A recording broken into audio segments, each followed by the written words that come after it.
జీవితంలో 4 విధాలైన రుణాలుంటాయి పుత్ర.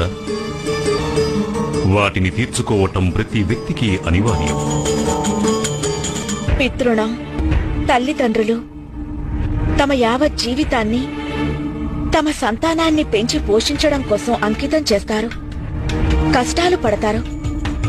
వారి రుణం తీర్చుకోవడానికి గాను సంతానానికి తల్లిదండ్రులను సేవించుకోవడం అనివార్యమవుతుంది. బ్రహ్మ రుణం. ఎవరి వల్ల ఈ జీవితం లభించిందో వారికి చెల్లించేది.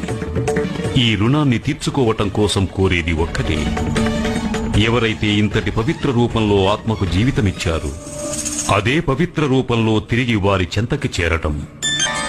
దేవరుణం దేవతలందరికీ చెల్లించేది. వారి యొక్క ఆశీర్వాదాలతో అందరి జీవితాలకు పాలనా పోషణ లభించగలదు. వారి యొక్క రుణాన్ని తీర్చుకోవడానికి గాను మనం చెయ్యవలసినదొక్కటే. మనం మన అవసరాలకు మించి ఎంతమాత్రమూ కూడపెట్టకూడదు. మనకు అధికమైన దానిని దాని యొక్క అవసరం కలిగిన వారికి అందచేయాలి. ఇక 4వ రుణం ఋషి అనగా గురువుల రుణం. ఈ రుణం తీర్చుకోవటానికి ఏం చేయాలంటే, గురువుల ద్వారా సంగ్రహించిన జ్ఞానాన్ని దాచుకోకుండా ప్రతి ఒక్కరికి పంచి ఇవ్వాలి.